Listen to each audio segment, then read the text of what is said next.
கர்த்தராகிய இயேசு கிறிஸ்துவின் நாமத்தினாலே உங்கள் யாவரையும் ரெஹபோத் நேரத்தின் வாயிலாக சந்திப்பதிலே நாங்கள் மிக்க மகிழ்ச்சி அடைகிறோம். கர்த்தர் தாமே உங்களை ஆசீர்வதிப்பாராக. இந்த நாளிலும் நம்ம தியானத்திற்கென்று எடுத்துக்கொள்ளப்பட்ட வேத பகுதி யோவான் எழுதின சுவிசேஷம் 1ஆம் அதிகாரம் 14வது வசனத்தை வாசிக்கும் போது, அந்த வார்த்தை மாம்சமாகி கிருபையினாலும் சத்தியத்தினாலும் நிறைந்தவராய் நமக்குள்ளே வாசம் பண்ணினார். அவருடைய மகிமையை கண்டோம். அது பிதாவுக்கு ஒரே பேரானவருடைய மகிமைக்கு ஏற்ற மகிமையாகவே இருந்தது என்ற இந்த வசனத்தை நம்ம வாசிக்கிறோம். இதில் அழகாக ஒரு வார்த்தை இருக்கிறது, நமக்குள்ளே வாசம் பண்ணினார், அவருடைய மகிமையை கண்டோம் என்று சொல்லி. அந்த வார்த்தை மாம்சமாகி இயேசுவாகிய தேவன் நம்ம மத்தியில் அவர் வாசம் பண்ணும்படியாக அவர் விரும்புகிறார். அல்லேலூயா! அவர் உண்மையாகவே நமக்குள்ள வாசம் பண்ண நம்ம மத்தியில் அவர் உலாவிக் கொண்டிருக்கிறார். யோவான் எழுதின சுவிசேஷம் 1ஆம் அதிகாரம் 1வது வசனத்தில் வாசிக்கும் போது, ஆதியிலே வார்த்தை இருந்தது, அந்த வார்த்தை தேவன் இடத்தில் இருந்தது, அந்த வார்த்தை தேவனாய் இருந்தது என்று வாசிக்கிறோம். தேவனாய் இருந்தவர் நம்ம மத்தியில் அவர் வாசம் பண்ண அவர் வாஞ்சிக்கிறவராய் இருக்கிறார். நம்ம மத்தியிலே உலாவுகிறதை, நம்ம மத்தியிலே வாசம் பண்ணுகிறதை ஆண்டவர் விரும்புகிறவராக இந்த இடத்துல நம்ம பார்க்கிறோம். நம்ம எல்லாரும் இந்த கிறிஸ்துமஸ் பண்டிகைக்கென்று நம்ம ஆயத்தப்படுத்தி கொண்டு இருக்கிறோம். அவருடைய பிறப்பின் நாளை கொண்டாடும்படியாக நம்ம எல்லாரும் ஒரு ஆசையோடு ஒரு சந்தோஷத்தோடு கூட எப்படியாவது நம்ம சந்தோஷமாய் இந்த கிறிஸ்துமஸ் நாளை கொண்டாட வேண்டும் என்று கூட நம்ம இந்த நாளில் வாஞ்சித்து கொண்டிருப்போம். ஆனால் இந்த கிறிஸ்துமஸ் நாட்களிலே கர்த்தர் நம்மோடு கூட வாசம் பண்ண அவர் விரும்புகிறார். இந்த நாளிலும் அதை குறித்து தான் ஒரு சில வேத வசனங்களை நம்ம தியானித்து முடிக்க போகிறோம். இந்த கிறிஸ்துமஸ் நாளிலே ஆண்டவர் எப்படி நமக்குள்ளே வாசம் பண்ண விரும்புகிறார், எப்படி அவர் நமக்குள்ளே வாசம் பண்ணுகிறார் என்று சொல்லி ஒரு சில வேத வசனங்களை நம்ம வாசித்து தியானிக்கும் போது அது உண்மையாகவே நம்முடைய வாழ்க்கைக்கு ரொம்ப பிரயோஜனமுள்ளதாய் அது காணப்படுகிறது. முதலாவதாக நம்ம பார்க்கும்போது மத்தேயு எழுதின சுவிசேஷம் 1ஆம் அதிகாரம் 21வது வசனத்தில் வாசிக்கும் போது, அவர் இரட்சகராய் நமக்குள்ளே வாசம் பண்ணுகிறார் என்று சொல்லி நம்ம பார்க்கிறோம். அவர் இரட்சகர். இந்த உலகத்துல நம்மை ரட்சிக்கும்படியாகவே இந்த உலகத்துல வந்து பிறந்தவர் இயேசு கிறிஸ்து. மத்தேயு எழுதின சுவிசேஷம் 1ஆம் அதிகாரம் 21வது வசனம் இப்படியாய் சொல்லுகிறது, அவள் ஒரு குமாரனை பெறுவாள், அவருக்கு இயேசு என்று பெயரிடுவாயாக, ஏனெனில் அவர் தமது ஜனங்களின் பாவங்களை நீக்கி அவர்களை ரட்சிப்பார் என்றான். நம்ம இயேசு கிறிஸ்து இந்த உலகத்தில் வந்ததின் நோக்கமே நம்ம ஒவ்வொருவரையும் ரட்சிப்பதற்காகவே. பிதாவானவர் அவரை இந்த உலகத்தில் அனுப்புனதற்கு நோக்கமே நம்ம எல்லாரையும் ஆண்டவர் ரட்சிக்கும்படியாக தான். அதனால தான் அதில் அழகாக சொல்லப்பட்டிருக்கிறது, அவருக்கு இயேசு என்று பெயரிடுவாயாக. இயேசு என்பதன் அர்த்தம் ஜனங்களின் பாவங்களை நீக்கி அவர்களை ரட்சிப்பதற்காக. அல்லேலூயா! நம்ம எல்லாருக்கும் நம்மளோட பாவங்களிலிருந்தும் சாபங்களிலிருந்தும் நம்மளை ரட்சிப்பதற்காகவே இயேசு கிறிஸ்து இந்த உலகத்தில் பிறந்திருக்கிறார் என்று நம்ம இதில் பார்க்கிறோம். லூக்கா எழுதின சுவிசேஷம் 2ஆம் அதிகாரம் 11வது வசனத்துல வாசிக்கும் போது, இன்று கர்த்தராகிய கிறிஸ்து என்னும் இரட்சகர் உங்களுக்கு தாவீதின் ஊரிலே பிறந்து இருக்கிறார் என்று சொல்லி கூட நம்ம பார்க்கிறோம். இரட்சகர் அப்படின்ற வார்த்தைக்கு அர்த்தமே பாவத்திலிருந்து நம்மை மீட்க வந்தவர் என்று அர்த்தம். பாவத்திலிருந்து நம்மை மீட்க வந்த இயேசு கிறிஸ்துவானவர் என்பதுதான் இதனுடைய மெய்யான பொருளாய் காணப்படுகிறது. நாமும் பாவங்களிலும் சாபங்களிலும் நம்ம வாழ்ந்து கொண்டு இருக்கலாம். ஒருவேளை நம்ம இந்த நாளில் ஏதாவது ஒரு பாவத்திற்கு அடிமையாகி என்னை ரட்சிக்க ஒருவருமே இல்லையே, இந்த பாவத்திலிருந்து என்னை தூக்கிவிட யாருமே இல்லையே, இந்த பாவத்திலிருந்து என்னால் விடுதலையாகவே முடியலையேன்னு சொல்லி கூட நீங்க ஒருவேளை கலங்கி கொண்டிருக்கலாம். இன்றைக்கு உங்களுக்காக இயேசு கிறிஸ்துவானவர்களோடு கூட பேசி கொண்டு இருக்கிறார். உங்களை ரட்சிக்கும்படியாக, உங்களை இந்த பாவத்திலிருந்து எப்படியாவது தூக்கி விடும்படியாய், உங்களை பாவத்திலிருந்து மீட்கும்படியாகவே இயேசு கிறிஸ்துவானவர்களோடு கூட இப்பொழுது பேசி கொண்டு இருக்கிறார். உண்மையாகவே உங்களுடைய வாழ்க்கையை இயேசுவாகிய இரட்சகருக்கு நீங்க அர்ப்பணிக்கும் போது அவர் உங்களுடைய பாவத்தின் வாழ்க்கையிலிருந்து, சாபத்தின் வாழ்க்கையிலிருந்து, எப்படியாப்பட்ட நீங்க அடிமைத்தனத்துல வாழ்ந்து கொண்டு இருந்தாலும் அந்த அடிமைத்தனத்திலிருந்து உங்களை விடுதலையாக்க அவர் வல்லமையுள்ள தேவனா இருக்கிறார். இந்த கிறிஸ்துமஸ் நாளிலே முதலாவதாக இரட்சகராய் ஆண்டவர் நமக்குள்ளே வாசம் பண்ணுகிறார். நம்முடைய பாவங்களை கர்த்தர் இந்த நாளில நம்மளுடைய பாவத்திலிருந்து விடுதலை கொடுத்து நம்மளை ரட்சிக்க ஆண்டவர் வல்லமையுள்ள தேவனாய் அவர் நம்ம மத்தியில வாசம் பண்ணுகிறார். இரண்டாவதாக நம்ம பார்க்கும்போது அவர் எப்படிப்பட்டவராய் நமக்குள்ளே வாசம் பண்ணுகிறார் என்று சொல்லி பார்க்கும்போது, மத்தேயு எழுதின சுவிசேஷம் 1ஆம் அதிகாரம் 23வது வசனத்துல இப்படியா சொல்லப்படுகிறது, அவர் இம்மானுவேலாய் நமக்குள்ளே வாசம் பண்ணுகிறார். முதலாவதாக நம்ம பார்த்தோம், அவர் இரட்சகராய் நமக்குள்ளே அவர் வாசம் பண்ணினார். இரண்டாவதாக அவர் இம்மானுவேலாய் நமக்குள்ளே வாசம் பண்ணுகிறார். அதே அதிகாரம் 1ஆம் அதிகாரம் 23வது வசனத்துல இப்படியாய் சொல்லப்படுகிறது, அவன் இதோ ஒரு கன்னிகை கர்ப்பவதியாகி ஒரு குமாரனை பெறுவாள், அவருக்கு இம்மானுவேல் என்று பெயரிடுவார்கள் என்று சொன்னான். இம்மானுவேல் என்பதற்கு தேவன் நம்மோடு இருக்கிறார் என்று அர்த்தமாம். இம்மானுவேல் என்ற அந்த வார்த்தைக்கு அர்த்தம் சதா காலங்களிலும் தேவன் நம்மோடு கூடவே இருக்கிறார். அநேக இடத்துல வேதத்துல நம்ம முழுமையாய் வாசிக்கும் போது ஆண்டவர் அவருடைய ஜனங்களை, அவருடைய பிள்ளைகளை திடப்படுத்துவதற்காக நீ பயப்படாதே, நான் உன்னுடனே இருக்கிறேன் என்று சொல்லி அநேக தேவ பிள்ளைகளை, தேவ ஜனங்களை திடப்படுத்தி இருக்கிறதாக நம்ம பார்க்கிறோம். அதே தேவன் இன்றைக்கு நமக்கு சொல்லுகிறார், அவர் இம்மானுவேலாய் நம்மோடு கூட இருக்கிறார். இந்த கிறிஸ்துமஸ் நாட்களில இம்மானுவேலாய் அவர் நம்மோடு கூடவே அவர் இருக்கிறவராகவே இருக்கிறவர் என்று சொல்லி நம்ம பார்க்கிறோம். இம்மானுவேல் என்றால் அவர் எப்பொழுதும் நம்மோடு கூட இருக்கிற தேவனாய் அவர் காணப்படுகிறார். நீங்க இந்த நாளில எப்படியாப்பட்ட சூழ்நிலையின் வாயிலாக நீங்க கடந்து போய் கொண்டிருந்தாலும் இம்மானுவேலின் தேவன் அவர் உங்களோடு கூட இருக்கிறார். உங்களோடு கூட அவர் எப்பொழுதும் உங்களோடு கூட இருக்கிறார் என்று சொல்லி இதுல நம்ம பார்க்கிறோம். மத்தேயு எழுதின சுவிசேஷம் 28ஆம் அதிகாரம் 20வது வசனத்துல இயேசு கிறிஸ்துவானவர் தன்னுடைய சீஷர்களை பார்த்து சொல்லுகிறார், இதோ உலகத்தின் முடிவு பரியந்தம் சகல நாட்களிலும் நான் உங்களுடனே இருக்கிறேன் என்று அவர் சொல்லுகிறதாக நம்ம பார்க்கிறோம். ஒருவேளை அந்த சீஷர்கள் கலங்கி கொண்டிருக்கலாம். இயேசு கிறிஸ்துவானவர் இந்த உலகத்திலிருந்து எடுத்துக்கொள்ளப்பட்ட பிற்பாடு யார் நம்மளை வழிநடத்துவார்கள் என்று சொல்லி கூட அவர்கள் திகைத்து கொண்டிருக்கலாம். ஆனா அவர்களை திடப்படுத்தும்படியாக ஆண்டவர் பேசினார், உலகத்தின் முடிவு பரியந்தம் நான் உங்களுடனே கூட இருப்பேன் என்று சொல்லி. அப்படியாக கூட ஆண்டவர் சொல்லுகிறார். இந்த நாள் மாத்திரமல்ல, உங்களை ஒவ்வொரு நாளையும் ஆண்டவர் வழிநடத்த ஒரு வல்லமையுள்ள தேவனா இருக்கிறார். இம்மானுவேலாய் அவர் நம்மோடு கூடவே அவர் இருந்து நம்மளை ஆசீர்வதிக்கவே அவர் விரும்புகிறவராய் இருக்கிறார். அல்லேலூயா. அவர் இம்மானுவேலாய் நம்மோடு கூட இருக்கிறார். நீங்க என்ன சூழ்நிலையின் வாயிலாக நீங்க கடந்து போனாலும், இல்லை இந்த பிரச்சனையிலிருந்து எனக்கு யார் விடுதலை கொடுப்பார், யார் என்னை வழிநடத்துவார், தொடர்ந்து என்னோடு கூட யார் இருப்பார், யார் என்னோடு கூட கடைசி வரைக்கும் என்னோடு கூட வருவார்கள் என்று சொல்லி நீங்க கலங்கி கொண்டிருக்கலாம். இந்த இம்மானுவேலின் தேவன் அவர் இயேசு கிறிஸ்துவாக நம்மோடு கூடவே அவர் எப்பொழுதும் நம்மோடு இருந்து நம்மளை நடத்த ஒரு வல்லமையுள்ள தேவனாய் இருக்கிறார். இரண்டாவதாக நம்ம பார்த்தோம், இம்மானுவேலாய் ஆண்டவர் நமக்குள்ளே ஒரு வாசம் பண்ணுகிறார். மூன்றாவதாக நான் ஒரு காரியத்தை சொல்ல விரும்புகிறேன். லூக்கா எழுதின சுவிசேஷம் 2ஆம் அதிகாரம் 14வது வசனத்துல பார்க்கும்போது அவர் சமாதானம் பண்ணுகிறவராய் நமக்குள்ளே அவர் வாசம் பண்ணுகிறார். சமாதானம் பண்ணுகிறவராய் நமக்குள்ளே வாசம் பண்ணுகிறார். உன்னதத்தில் இருக்கிற தேவனுக்கு மகிமையும் பூமியிலே சமாதானமும் மனுஷர் மேல் பிரியமும் உண்டாவதாக என்று சொல்லி தேவனை துதித்தார்கள். பூமியிலே சமாதானத்தை கொடுக்க இயேசு கிறிஸ்து இந்த உலகத்தில் அனுப்பப்பட்டவராக நம்ம இந்த வேதத்துல நம்ம பார்க்கிறோம். உன்னதத்தில் இருக்கிற தேவனுக்கு மகிமையும் பூமியிலே சமாதானமும், இந்த பூமியில வாழுகிற உங்களுக்கும் எனக்கும் சமாதானத்தை கொடுக்கவே சமாதானக்காரனராய் அவர் இந்த உலகத்துல வந்ததாக நம்ம பார்க்கிறோம். யோவான் எழுதின சுவிசேஷம் 14ஆம் அதிகாரம் 27வது வசனத்துல இப்படியாய் சொல்லப்படுகிறது, சமாதானத்தை உங்களுக்கு வைத்து போகிறேன், என்னுடைய சமாதானத்தை உங்களுக்கு கொடுக்கிறேன், உலகம் கொடுக்கிற பிரகாரம் நான் உங்களுக்கு கொடுக்கிறதில்லை, உங்கள் இருதயம் கலங்காமலும் பயப்படாமலும் இருப்பதாக. ஒருவேளை இந்த நாளில இந்த செய்தியை கேட்டுக்கொண்டிருக்கிற நீங்கள் ஒருவேளை இந்த நாளில சமாதானம் இல்லாதபடி, ஒரு சந்தோஷம் இல்லாதபடி உங்களோட வாழ்க்கையில் நீங்கள் வாழ்ந்து கொண்டிருக்கலாம். நம்மளோட தேவனாகிய கர்த்தர் அவருக்கு இன்னொரு பேர், அவர் சமாதானக்காரனர், அவர் சமாதானம் பண்ணுகிற தேவன். அவர் ஒவ்வொருவருக்கும் சமாதானத்தை கொடுக்கும்படியாகவே இந்த உலகத்துல பிறந்திருக்கிறார் என்று சொல்லி நம்ம பார்க்கிறோம். அதனால இந்த நாளில நீங்க ஒருவேளை இந்த செய்தியை ஒரு ஆறுதல் இல்லாதபடி கலங்கின இருதயத்தோடு நீங்கள் பார்த்து கொண்டு இருந்தாலும், சமாதானத்தின் தேவன் இன்றைக்கு உங்க வீட்டுல ஒரு சமாதானத்தை கொடுக்க ஒரு வல்லமையுள்ள தேவனாய் இருக்கிறார். அவருடைய பேர் சமாதானத்தின் தேவன். அவர் நிச்சயமாக இந்த நாளிலே உங்களுக்கு சமாதானத்தை கொடுத்து உங்களை சந்தோஷப்படுத்த அவர் வல்லமையுள்ள தேவனாய் அவர் காணப்படுகிறார். ஹல்லேலூயா. அவர் சமாதானம் பண்ணுகிறவராய் அவர் நமக்குள்ளாக அவர் வாசம் பண்ணுகிற தேவனாய் அவர் இருக்கிறார். நான்காவதாக நம்ம பார்க்கும்போது லூக்கா எழுதின சுவிசேஷம் 2ஆம் அதிகாரம் 10வது வசனத்துல வாசிக்கும் போது, தேவதூதன் அவர்களை நோக்கி, பயப்படாதிருங்கள், இதோ எல்லா ஜனத்துக்கும் மிகுந்த சந்தோஷத்தை உண்டாக்கும் நற்செய்தியை உங்களுக்கு அறிவிக்கிறேன். இந்த உலகத்துல இயேசு கிறிஸ்து பிறந்ததின் இன்னொரு நோக்கம் எல்லாருக்கும் சந்தோஷத்தை கொடுக்கும்படியாக.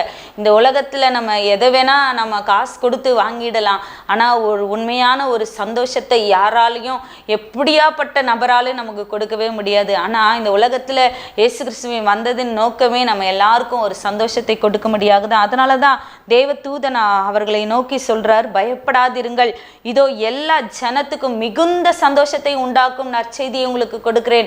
என்னால இந்த உலகத்துல பிறக்க போகிற இயேசுவினால எல்லாருக்கும் ஒரு மிகுந்த சந்தோஷம் உண்டாக போகிற ஒரு நற்செய்தியை அவர்களுக்கு அறிவிக்கிறதாக நம்ம பார்க்கிறோம். அதனால இந்த நாளில கூட நீங்க ஒருவேளை என்னோட வாழ்க்கை முழுவதுமாகவே கண்ணீராகவே போய் கொண்டிருக்கிறதே, நான் எப்பொழுது அதிக பாரத்துடனே என்னுடைய நாட்களை கடத்தி கொண்டிருக்கிறேனே, இந்த பிரச்சனையில எனக்கு ஒரு விடுதலை இல்லாதபடி நான் கலங்கி கொண்டிருக்கிறேனே, என்னோட வாழ்க்கையில கடன் பிரச்சனையின் நிமித்தம் நம்ம அனுதினமும் அழுது புலம்பிக் கொண்டு இருக்கிறேனே என்று சொல்லி கூட நீங்க கலங்கி கொண்டு இருக்கலாம். இந்த செய்தியை நீங்க அப்படியாப்பட்ட ஒரு கனத்தை இருதயத்தோடு கூட பார்த்து கொண்டு இருக்கலாம். ஆனா சந்தோஷப்படுத்துகிற தேவன் இயேசு உங்களை பார்த்து இந்த நாளில் உங்கள் வீட்டிற்குள்ளாக வந்து உங்களை பார்த்து சொல்லுகிறார், நீங்கள் பயப்படாதிருங்கள், ஒரு பெரிய நற்செய்தி உண்டாக்குகிற ஒரு சந்தோஷத்தை உங்களுக்கு கொடுப்பேன் என்று ஆண்டவர் இந்த நாளிலே உங்களை பார்த்து சொல்லுகிறார். அதனால நீங்க எந்த விஷயத்தை குறித்தும் எந்த காரியத்தை குறித்தும் நீங்க பயந்து கொண்டு இல்லாதபடி, நீங்க எந்த விஷயத்தை குறித்தும் நீங்க கலங்கி கொண்டு இல்லாதபடி எல்லாவற்றையும் இயேசு கிறிஸ்துவின் மேல அவர் மேல உங்க பாரத்தை நீங்க வைக்கும் போது உங்களுடைய இருதயத்தில் ஒரு பெரிய சந்தோஷம் உண்டாகிறத உங்களால பார்க்க முடியும். ஒரு பெரிய சந்தோஷத்தை உங்களால அனுபவிக்க முடியும். ஏனென்றால் அவர் சந்தோஷத்தை கொடுக்கும்படியாக இந்த உலகத்துல பிறந்திருக்கிறார். அவர் சந்தோஷத்தை கொடுக்கும்படியாகவே அவர் நம்ம மத்தியில் அவர் வாசம் பண்ணுகிறார் என்று சொல்லி நம்ம பார்க்கிறோம். அல்லேலூயா. அப்ப நான்காவதாக அவர் சந்தோஷத்தை கொடுக்கிறவராக அவர் நமக்குள்ளே வாசம் பண்ணுகிறார். ஐந்தாவதாக ஒரே ஒரு காரியத்தை நம்ம தியானித்து நம்ம முடிப்போம். யோவான் எழுதின சுவிசேஷம் 1ஆம் அதிகாரம் 4-5 வசனங்களை வாசிக்கும் போது அவர் ஒளியை கொடுக்கிறவராய் நமக்குள்ளே அவர் வாசம் பண்ணுகிறார். ஒளியை கொடுக்கிறவராய் அவர் நமக்குள்ளே வாசம் பண்ணுகிறார். யோவான் எழுதின சுவிசேஷம் 1ஆம் அதிகாரம் 4-5 வசனங்களை வாசிக்கும் போது அவருக்குள் ஜீவன் இருந்தது, அந்த ஜீவன் மனுஷருக்கு ஒளியாய் இருந்தது, அந்த ஒளி இருளிலே பிரகாசிக்கிறது, இருளானது அதை பற்றி கொள்ளவில்லை என்று சொல்லி நம்ம பார்க்கிறோம். அவருக்குள் ஜீவன் இருந்தது, அந்த ஜீவன் மனுஷருக்கு ஒளியாய் இருந்தது. இயேசு கிறிஸ்துவின் ஜீவன் மனுஷருக்கு ஒளியாய் இருக்கிறது என்று நம்ம பார்க்கிறோம்.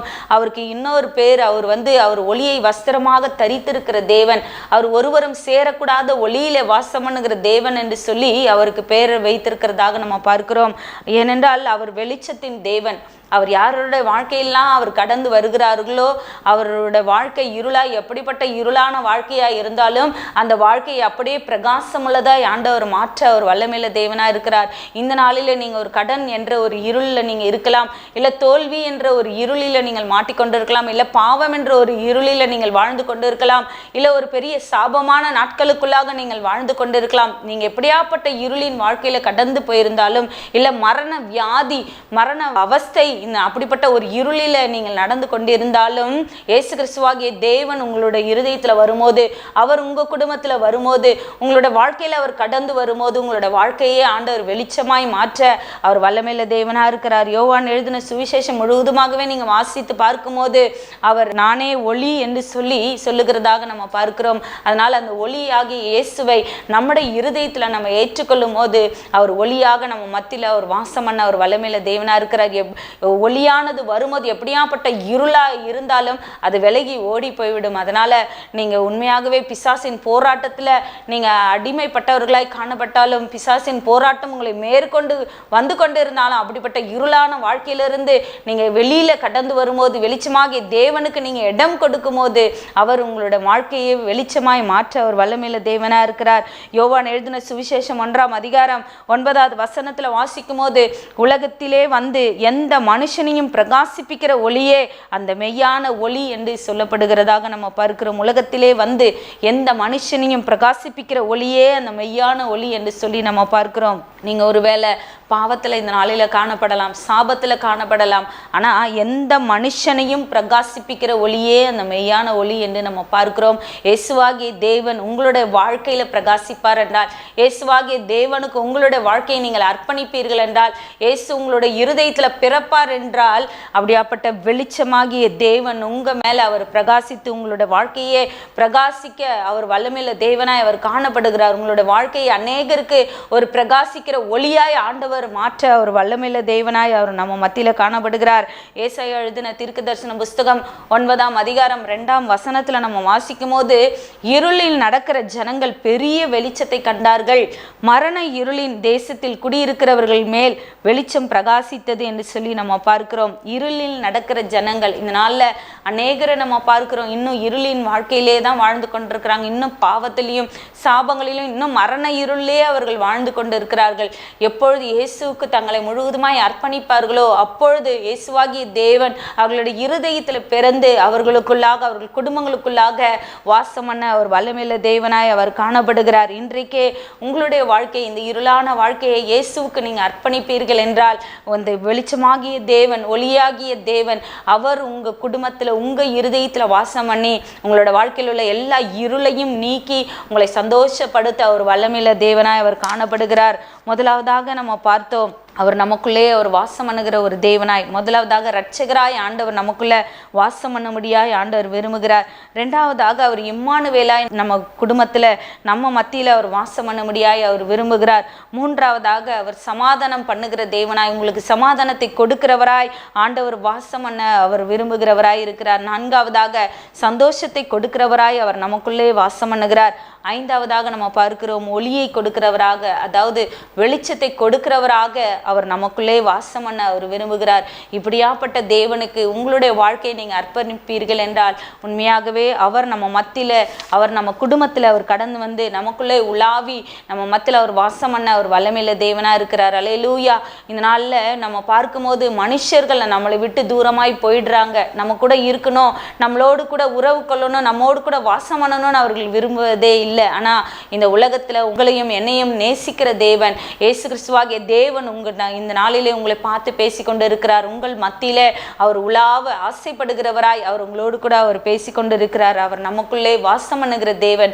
இன்றைக்கு உங்களுடைய வாழ்க்கையை இயேசுவுக்கு நீங்கள் அர்ப்பணிப்பீர்கள் என்றால், அவருக்கு உங்களுடைய வாழ்க்கையை நீங்கள் கொடுப்பீர்கள் என்றால், உங்கள் குடும்பத்தில் இயேசுவாகிய தேவன் அவர் பிறந்து உங்கள் குடும்பத்தில் ஒரு சந்தோஷத்தை சமாதானத்தையும் அவர் பெரிய ஆசீர்வாதங்களையும் கொடுக்க ஒரு வல்லமையுள்ள தேவனாய் அவர் காணப்படுகிறார்.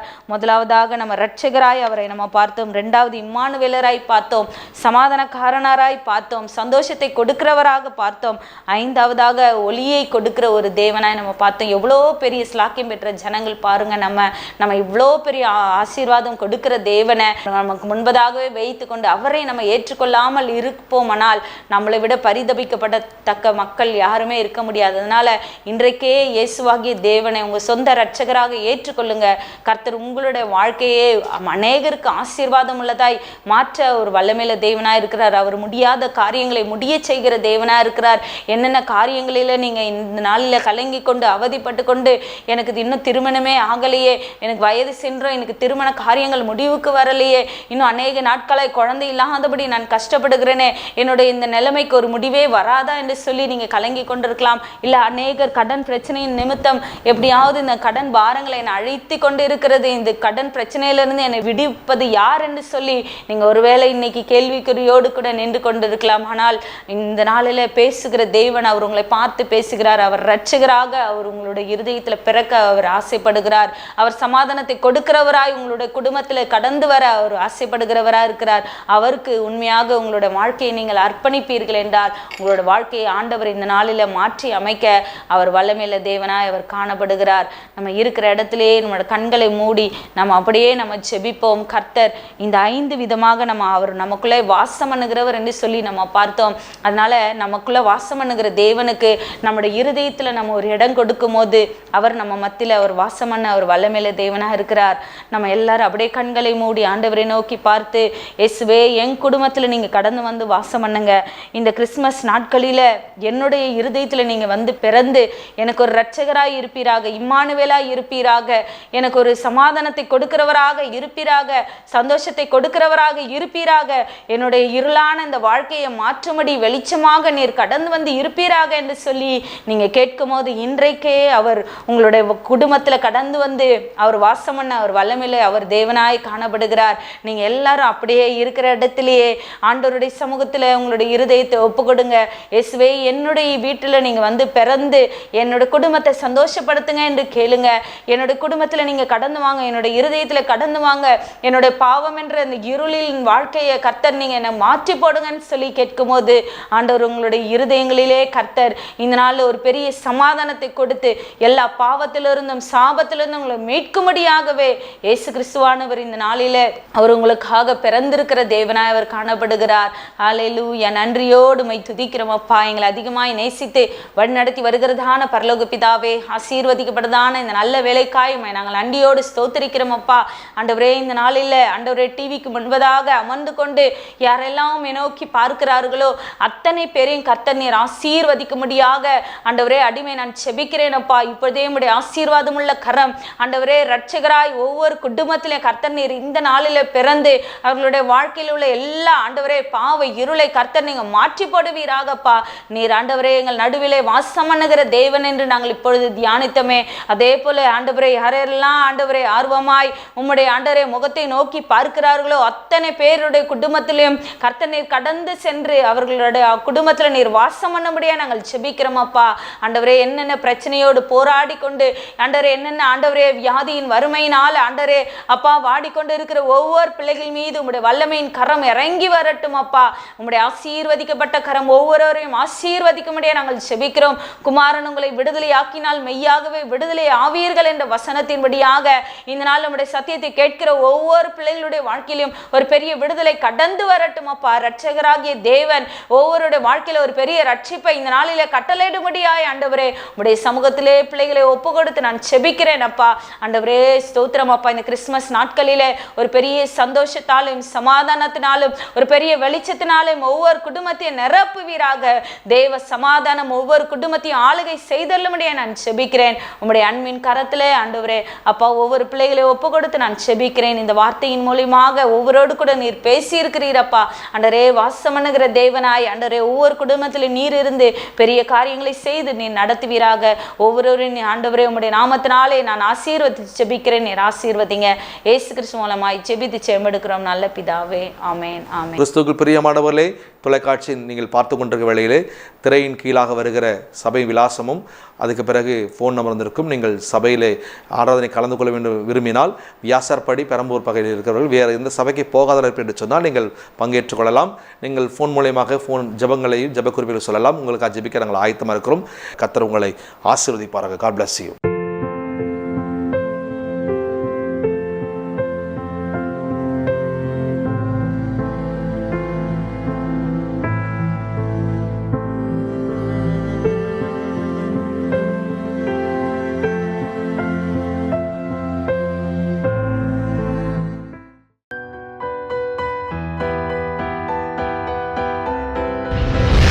கர்த்தர் உங்களை ஆசீர்வதிப்பாராக.